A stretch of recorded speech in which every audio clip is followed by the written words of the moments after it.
One of the most difficult things with creating imagery for screen printing is the layering process and imagining the colors coming together. So a way to help you is to use Photoshop to preview all of the images together in the correct colors. So go ahead and first take a picture of each individual piece using a neutral background, a white background with some nice light. So you can use natural light, but luckily we're just dealing with a black ink, so it photographs pretty well. Load them all in, like so, and then you're going to create a new file based off of the film size, and this just is to keep the right proportion of your image. So my film is 9 by 12, and I'll hit create. So I'll take my first one, and I'm going to create some guides just so I can start to square out this image. As you can see, it's pretty distorted by both the lens and my craftsmanship with the camera. So I want to first square this image out. So I'm going to go to Select All, or Command A. Then I'm going to go to Edit, Transform, and you could do Warp, Distort, or Skew. I prefer the Distort method. It's just going to allow me to move all of my image to line up pretty close with my guides here. If they're a little bit off, that's okay. We're just using this to preview. So we have the one image. I'll just go ahead and do that to all the images so you can see it. So same thing here. Select all, and then Edit, Transform. I'll change it and I'll show you Skew, so you can see Skew. As you can see, it does a similar thing, but you do have to add a slight adjustment to it. If it's really warped, like right here, and you can't fix it, you can go to Edit, Transform, Warp, and then actually grab those middle ones. But again, we don't have to get it super tight. Might as well try.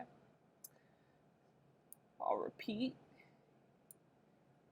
You can do this for photographing work, not just for this, but if your work is a little distorted, this is a great way to make it look nice and clean and professional. And then, so we'll go to Select All, Edit, Transform, Distort, same thing. Pretty close, like so.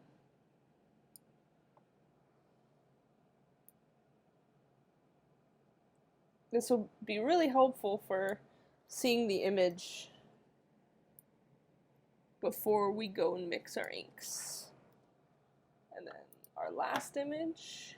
It's great having the film shadow because it helps me make all the images line up since all the film is the same size.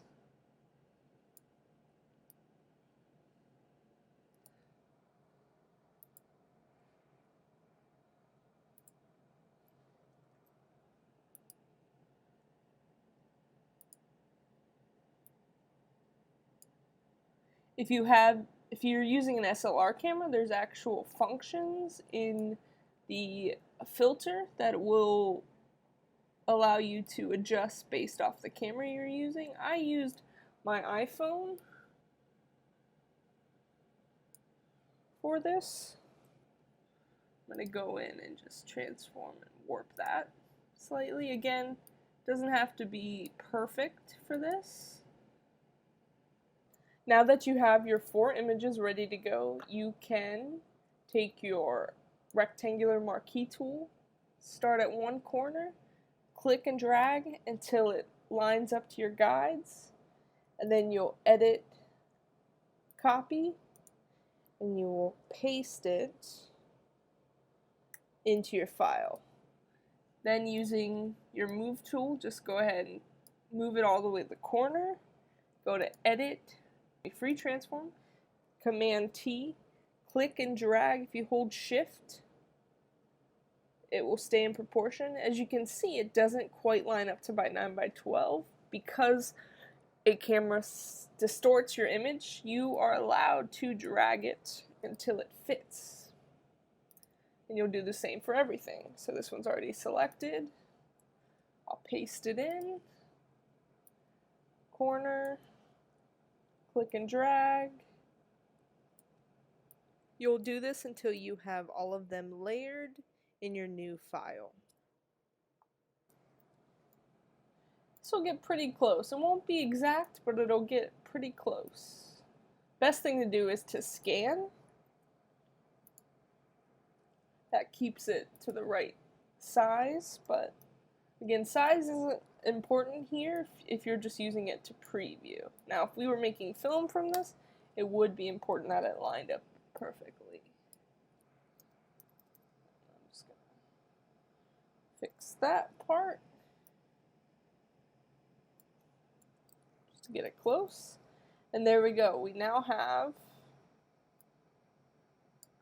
all of them ready. So now I want to be able to do a color overlay. So the first thing I am going to do is go to Adjustments, Image Adjustments Threshold. What this is doing, it's cleaning out any grays from your image and making it solid black. You can adjust this by scrolling back and forth until you see what you like. Complete this for each image until you have a solid black. You shouldn't have any grays. Gray images will not burn onto the screen. It needs to be 100% black. So image adjustments threshold. Again, you can play with that. I'm toggling the layer visibility just so I can see each individual layer by itself.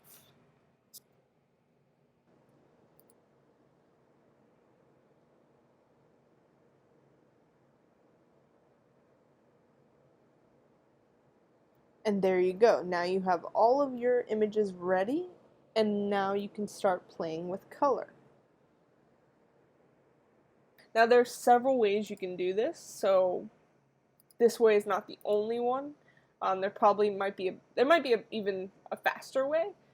This is just how I've done it, and it's been working so pretty well. So what you'll do is you'll go to your quick selection function and go to Magic Wand tool, and you'll select one area of the white. With the tolerance at 20 to 30, you'll go to Select Similar. What it's going to do, it's going to grab all of that white. Go ahead and delete it.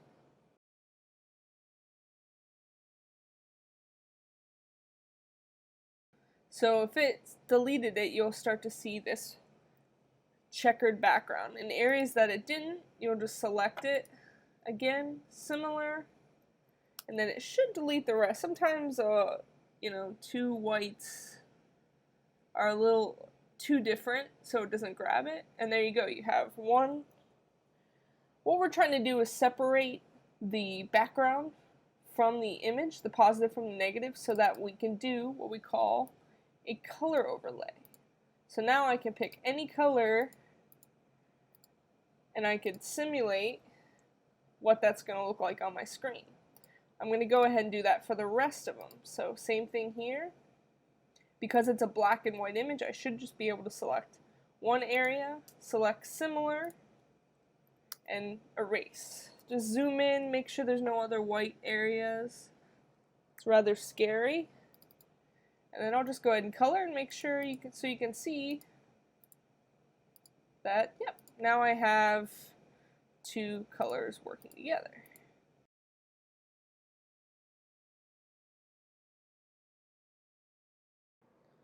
To apply your color overlay, double click to the right of your layer, and that will open up the Layer Styles panel. And now I'll just apply the color overlay to the final panel here. Once I have all the layers with the color overlay, I can go through it a little bit more easily and modify each color. And then select all of them. And now you have your image previewed in all the colors you want. Now I just picked these colors arbitrarily so you can see it. And then you can go ahead and select colors that you want. So double clicking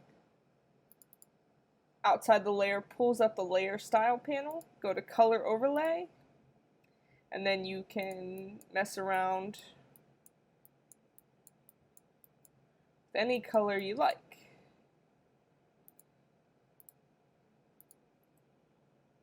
If you want to simulate a transparent color, like so, let me go back, and you'll have to rasterize the color, and then you could go to normal. You can go to the color mode here and hit multiply. And so what it looks like is it looks like a transparent color over the top of an opaque color. The same thing can happen here, color overlay. Let's make it, let's take it out of the blue family so you can see a better change. So this is if you had a transparent color over an opaque color. So you start to see a screen print like image happening here with these vibrant colors and these color mixtures. And so that is the first part of previewing. So that is the first part of coloring and previewing your image.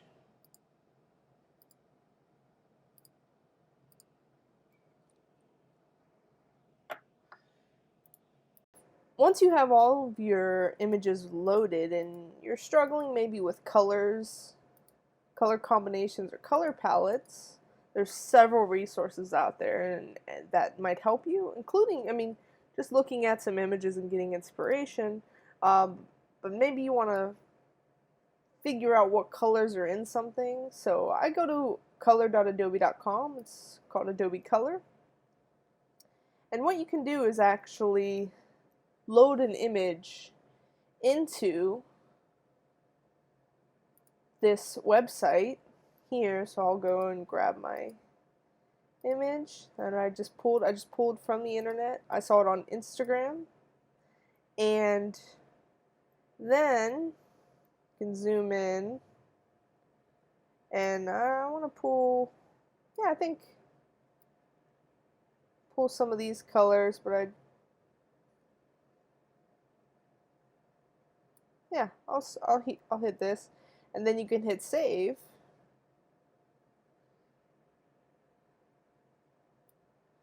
And this image, to cite the source, was on Instagram. Found it posted here, so you can see my screenshot from FieldGads, and reposted by posters.blumo.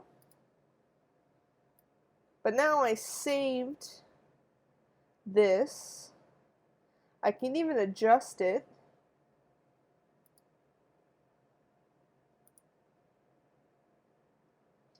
I can go in and even adjust it. Say I want to adjust some color, some of the saturation.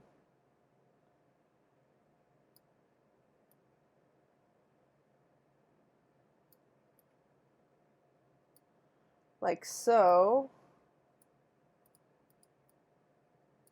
Never a fan of using black for my key colors because it's so popular, but I feel like for this image I can get away with it. So I'll hit save, and then it'll be in my library. So I'll go to Photoshop, I'll go to Window, Libraries. So once you're happy with your theme, I can just pick Spaceman. I could just type it, I could just name it Spaceman and hit save.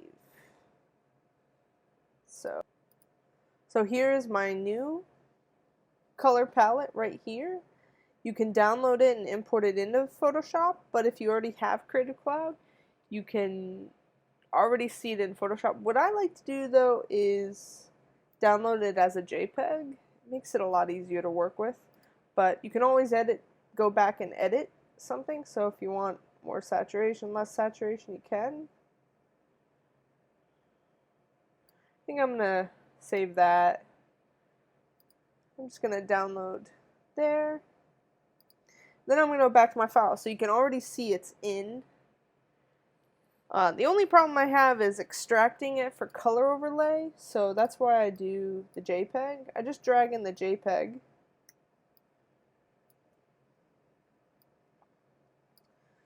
So for my reference, I'll go back to layers, and then I will do color overlays and use double click, and then just use this to sample it, and I'll just go and do that instead of going to the swatches. I just find it's a little easier to work with. Whew, it's really intense. That was my worry, but I'll adjust if I need to. I might make that, yeah, I think that's a good idea. And then orange. Again, these colors just get you started, and then obviously you can make some adjustments, which I'm definitely going to need to make for this. It's a little too saturated. I can also go in and lower opacities too to simulate really light colors as well, like this. I think the orange also needs, yeah, I think I'll bring the opacity back up and just lighten that color. And then I just don't think black's working like I want it to, so I might pull in a monochromatic color. Yeah, I think that's working. Bring this back. And so really just playing around to get something I like. Now if you're still struggling, one of my favorite kind of tricks that I'll do is I'll try to get all the values right. So if I feel like the values are good, I can always adjust the color. So we'll go with that. And what I'll do is, the last thing just to wrap this up is go to my layers, and I'm going to actually merge all these together temporarily. I'll copy, I'll go to select all, and I'll go to edit copy, and then I'm going to undo that merging, so I have my layers again, create a new layer and paste it in. So now I have one layer where it's all flat. So what I'm going to do here is just, you know, kind of throw the kitchen sink at it and mess around with the color by going to Image, Adjustments, and Hue Saturation is one of them. So if I just mess around with this, I get really cool, funky, like, you can get some really great color inspiration just by messing around with the hue. Ooh, like that. That's pretty fun. This is where it allows me to pick unique color schemes that I probably never would have come up with. Yeah, I think that one's definitely a winner for me right there. So if I need to, then I can go ahead, go back, and extract these colors back out by just selecting this.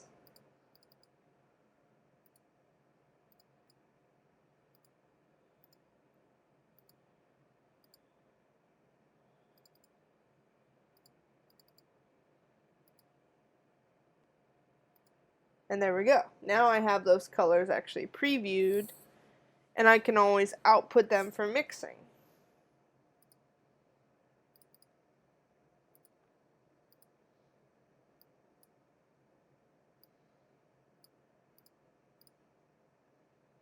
Yeah, I think that's pretty helpful there.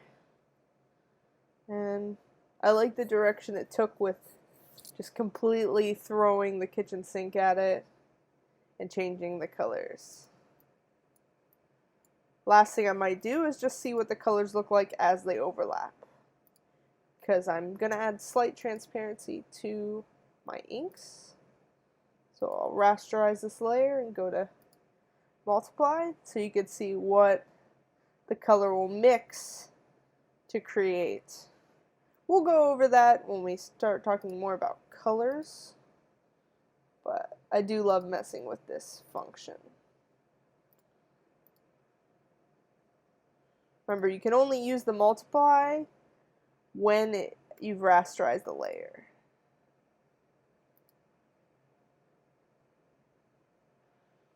And there you go. It also gives you a chance to maybe say, you know what, I might need to work in and maybe create a color for the face. It's a little too intense, or make slight adjustments. I think I'm going to lower that. Yeah, I think now I can start to really see what's going on with the head here. And there we go. This is the end of the tutorial for previewing it and using Adobe Color and Adobe Photoshop.